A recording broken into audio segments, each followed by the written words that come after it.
শ্রী শ্রী ঠাকুর রামকৃষ্ণ পরমহংসদেবের চরণে আমার ভুলুণ্ঠিত প্রণাম জানাই। অমৃত কথা চ্যানেলে আমার সকল শ্রোতাবন্ধুকে জানাই স্বাগত। তব কথামৃতং তপ্ত জীবনং কবিভীরিতং কল্মষাপহম শ্রবণ মঙ্গলং শ্রীমদাততং ভুবি গৃণন্তি য়ে ভূরিদা জনাহা। অর্থাৎ তোমার কথামৃত তাপদগ্ধ জনগণের জীবন স্বরূপ, মুনিগণ কর্তৃক কীর্তিত পাপসমূহের বিনাশক, শ্রবণ মাত্রই মঙ্গলপ্রদ ও সকল সম্পদের আকর, ইহা যিনি বিস্তৃত রূপে কীর্তন করেন, জগতে তিনিই সর্বশ্রেষ্ঠ দাতা। শুরু করছি এখনকার শ্রী শ্রী রামকৃষ্ণ কথামৃত পাঠ। ঠাকুরের শ্রীচরণ পূজা। ঠাকুর শ্রীরামকৃষ্ণ আজ সন্ধ্যা আরতির পর দক্ষিণেশ্বর কালী মন্দিরে দেবী প্রতিমার সম্মুখে দাঁড়াইয়া দর্শন করিতেছেন ও চামর লইয়া কিয়ৎক্ষণ ব্যজন করিতেছেন। গ্রীষ্মকাল। আজ শুক্রবার, জ্যৈষ্ঠ শুক্লা তৃতীয়া তিথি, ইংরেজি 8 জুন 1883 খ্রিস্টাব্দ। আজ কলিকাতা হইতে সন্ধ্যার পর রাম কেদার চাটুর্যে তারক ঠাকুরের জন্য ফুল মিষ্টান্ন লইয়া একখানি গাড়ি করিয়া আসিয়াছেন। শ্রীযুক্ত কেদারের বয়ক্রম প্রায় 50 হইবে। পরম ভক্ত। ঈশ্বরের কথা হইলেই চক্ষু জলে ভাসিয়া যায়। প্রথমে ব্রাহ্ম সমাজে যাতায়াত করিতেন, তৎপরে কর্তাভজা নবরসিক প্রভৃতি নানা সম্প্রদায়ের সহিত মিলিয়া অবশেষে ঠাকুর শ্রীরামকৃষ্ণের পদাশ্রয় লইয়াছেন। রাজ সরকারের অ্যাকাউন্টেন্টের কর্ম করেন। তাহার বাটি কাঁচরাপাড়ার নিকট হালিশহর গ্রামে। শ্রীযুক্ত তারকের বয়ক্রম 24 বৎসর হইবে। বিবাহ করিয়াছিলেন। কিছুদিন পরে পত্নী বিয়োগ হইল। তাহার বাটি বারাসাত গ্রামে। তাহার পিতা একজন উচ্চদরের সাধক। ঠাকুর শ্রীরামকৃষ্ণকে অনেকবার দর্শন করিয়াছিলেন। তারকের মাতৃবিয়োগের পর তাহার পিতা দ্বিতীয়বার দ্বার পরিগ্রহ করিয়াছেন। তারক রামের বাটিতে সর্বদা যাতায়াত করেন। তাহার ও নিত্যগোপালের সঙ্গে তিনি প্রায় ঠাকুরকে দর্শন করিতে আসেন। এখনও একটি আপিসে কর্ম করিতেছেন, কিন্তু সর্বদাই উদাস ভাব। ঠাকুর শ্রীরামকৃষ্ণ কালীঘর হইতে বহির্গত হইয়া চাতালে ভূমিষ্ঠ হইয়া মাকে প্রণাম করিলেন। দেখিলেন রাম, মাস্টার, কেদার, তারক প্রভৃতি ভক্তেরা সেখানে দাঁড়াইয়া আছেন। ঠাকুর তারকের চিবুক ধরিয়া আদর করিতেছেন। তাহাকে দেখিয়া বড়ই আনন্দিত হইয়াছেন। ঠাকুর ভাবাবিষ্ট হইয়া নিজের ঘরে মেঝেতে বসিয়া আছেন। পা দুখানি বাড়াইয়া দিয়াছেন। রাম ও কেদার নানা কুসুম ও পুষ্পমালা দিয়া শ্রী পাদপদ্ম বিভূষিত করিয়াছেন। ঠাকুর সমাধিস্থ। কেদারের নবরসিকের ভাব। শ্রীচরণের বৃদ্ধাঙ্গুষ্ঠ ধারণ করিয়া আছেন। তাহা হইলে শক্তি সঞ্চার হইবে, এই ধারণা তাঁর। ঠাকুর একটু প্রকৃতিস্থ হইয়া বলিতেছেন, মা, আমার আঙুল ধরে আমার কি করতে পারবে? কেদার বিনীতভাবে হাত জোর করিয়া আছেন। ঠাকুর শ্রীরামকৃষ্ণ কেদারের প্রতি ভাবাবেশে বলিতেছেন, তোমার কামিনী কাঞ্চনে মন টানে, মুখে বললে কি হবে যে আমার ওতে মন নাই?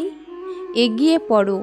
চন্দন কাঠের পর আরও আছে রূপার খনি, সোনার খনি, হিরে মানিক। একটু উদ্দীপন হয়েছে বলে মনে করো না যে সব হয়ে গেছে। ঠাকুর আবার মার সহিত কথা কহিতেছেন, বলিতেছেন, মা, একে সরিয়ে দাও। কেদার শুষ্ক কণ্ঠ। রামকে সভয়ে বলিতেছেন, ঠাকুর এ কি বলছেন? শ্রীযুক্ত রাখালকে দেখিয়া ঠাকুর আবার ভাবাবিষ্ট হইতেছেন। ভাবে রাখালকে সম্বোধন করিয়া বলিতেছেন, আমি অনেক দিন এখানে এসেছি, তুই কবে এলি? ঠাকুর কি ইঙ্গিত করিয়া বলিতেছেন যে তিনি ঈশ্বরের অবতার আর রাখাল তাহার একজন পার্ষদ অর্থাৎ অন্তরঙ্গ? ঠাকুর শ্রীরামকৃষ্ণ দক্ষিণেশ্বর মন্দিরে নিজের ঘরে কখনো দাঁড়াইয়া কখনো বসিয়া ভক্ত সঙ্গে কথা কহিতেছেন। সেদিন ছিল রবিবার, 10ই জুন 1883 খ্রিস্টাব্দ, জ্যৈষ্ঠ শুক্লা পঞ্চমী, বেলা প্রায় 10টা হইবে। রাখাল, মাস্টার, লাটু, কিশোরী, রামলাল, হাজরা প্রভৃতি অনেকেই আছেন। ঠাকুর নিজের চরিত্র পূর্ব কাহিনী বর্ণনা করিতেছেন। ঠাকুর শ্রীরামকৃষ্ণ ভক্তদের প্রতি বলিতেছেন, ও দেশে ছেলেবেলায় আমায় পুরুষ মেয়ে সকলে ভালোবাসত, আমার গান শুনত, আবার লোকদের নকল করতে পারতুম। সেই সব দেখত ও শুনত। তাদের বাড়ির বউরা আমার জন্য খাবার জিনিস রেখে দিত, কিন্তু কেউ অবিশ্বাস করত না। সকলে দেখত যেন বাড়ির ছেলে। কিন্তু সুখের পায়রা ছিলুম। বেশ ভালো সংসার দেখলে আনাগোনা করতুম। যে বাড়িতে দুঃখ বিপদ দেখতুম সেখান থেকে পালাতুম। ছোকরাদের ভিতর 2-1 ভালো লোক দেখলে খুব ভাব করতুম, কারুর সঙ্গে সেঙাত পাতাতুম। কিন্তু এখন তারা ঘোর বিষয়ী। এখন তারা কেউ কেউ এখানে আসে, এসে বলে, ও মা, পাঠশালে যেমন দেখেছি এখানেও ঠিক তাই দেখছি। এই বলিয়া ঠাকুর আরও বলিলেন, পাঠশালে শুভঙ্করী আঁক ধাঁধা লাগত, কিন্তু চিত্র বেশ আঁকতে পারতুম, আর ছোট ছোট ঠাকুর বেশ গড়তে পারতুম। সদাব্রত অতিথিশালা যেখানে দেখতুম সেখানে যেতুম, গিয়ে অনেকক্ষণ ধরে দাঁড়িয়ে দাঁড়িয়ে দেখতুম।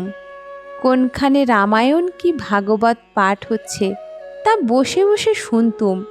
তবে যদি ঢং করে পড়তো তাহলে তার নকল করতুম আর অন্য লোকেদের তা শোনাতুম। মেয়েদের ঢং বেশ বুঝতে পারতুম, তাদের কথা সুর সব নকল করতুম। করের আরে বাপকে উত্তর দিচ্ছে, যাই। বারান্দায় মাগিরা ডাকছে, ও তো সে মাছওয়ালা। নষ্ট মেয়ে বুঝতে পারতুম। বিধবা সোজা শীতে কেটেছে আর খুব অনুরাগের সহিত গায়ে তেল মাখছে। লজ্জা কম, বসবার রকমই তাদের আলাদা। এই বলিয়া ঠাকুর বলিলেন, থাক বিষয়ীদের কথা। রামলালকে গান গাহিতে বলিতেছেন। শ্রীযুক্ত রামলাল গান গাহিতেছেন। কে রণে নাচিছে বামা, নিরত বরণী, শোনিত সায়রে যেন ভাসিছে নবনলিনী। এইবার রামলাল রাবণবধের পর মন্দোদরীর বিলাপ গান গাহিতেছেন। কি করলে হে কান্ত, অবলারী প্রাণকান্ত, হয় না শান্ত এ প্রাণান্ত বিনে। শেষ গানটি শুনিতে শুনিতে ঠাকুর অশ্রু বিসর্জন করিতেছেন আর বলিতেছেন, আমি ঝাউতলায় বাহ্যে গিয়ে শুনেছিলুম নৌকার মাঝি নৌকাতে ওই গান গাচ্ছে। ঝাউতলায় যতক্ষণ বসেছিলুম খালি কেঁদেছি। আমাকে ধরে ধরে ঘরে নিয়ে এলো। শুনেছি রাম তারক ব্রহ্ম, মানুষ নয়, রাম জটাধারী। পিতে কি নাসিতে বংশ, শীতে তার করেছ চুরি। ধরো না রথচক্র, রথ কি চক্রে চলে, যে চক্রের চক্রী হরি, যার চক্রে জগৎ চলে। ঠাকুর শ্রীরামকৃষ্ণ এবার ভক্তদের প্রতি বলিতেছেন, গোপীদের কি ভালোবাসা, কি প্রেম! শ্রীমতী স্বহস্তে শ্রীকৃষ্ণের চিত্র এঁকেছেন, কিন্তু পা আঁকেন নাই, পাছে তিনি মথুরায় চলে যান। এই বলিয়া ঠাকুর আরও বলিলেন, আমি এসব গান ছেলেবেলায় খুব গাইতাম। এক এক যাত্রার সমস্ত পালা গেয়ে দিতে পারতাম। কেউ কেউ বলতো আমি কালীয় দমন যাত্রার দলে ছিলাম। একজন ভক্ত নূতন উড়ানি গায়ে দিয়া আসিয়াছেন। রাখালের বালক স্বভাব, কাঁচি এনে তার চাদরের ছিলা কাটিতে যাইতেছেন। ঠাকুর বলিলেন, কেন কাটছিস? থাক না, শালের মতো বেশ দেখাচ্ছে। হ্যাঁ গা, এর দাম কত? তখন বিলাতি চাদরের দাম কম ছিল। ভক্তটি বলিলেন, 1 টাকা 6 আনা জোড়া। ঠাকুর বলিলেন, বলো কি গো, জোড়া? 1 টাকা 6 আনা জোড়া? কিয়ৎক্ষণ পরে ঠাকুর ভক্তকে বলিতেছেন, যাও গঙ্গা নাও গে, একে তেল দে রে। স্নানান্তে তিনি ফিরিয়া আসিলে ঠাকুর তাক হইতে একটি আম্র লইয়া তাহাকে দিলেন, বলিতেছেন, এই আমটি একে দি। 3টা পাশ করা। আচ্ছা, তোমার ভাই এখন কেমন? ভক্ত, হ্যাঁ, তার ঔষধ ঠিক পড়েছে, এখন খাটলে হয়। ঠাকুর শ্রীরামকৃষ্ণ এবার বলিতেছেন, তার একটি কর্মের জোগাড় করে দিতে পারো? বেশ তো, তুমি মুরব্বী হবে। ভক্ত বলিলেন, ভালো হলে সব সুবিধা হয়ে যাবে। জয় তো শ্রীরামকৃষ্ণ। এখনকার শ্রী শ্রী রামকৃষ্ণ কথামৃত পাঠ এই পর্যন্ত। পরবর্তী শ্রী শ্রী রামকৃষ্ণ কথামৃত পাঠ শুনতে চ্যানেলটিকে সাবস্ক্রাইব করবেন। আমার চ্যানেল অমৃত কথা আপনাদের ভালো লাগলে পরবর্তী ভিডিও পেতে চ্যানেলটিকে সাবস্ক্রাইব করে নোটিফিকেশন বেলটিকে অন করবেন।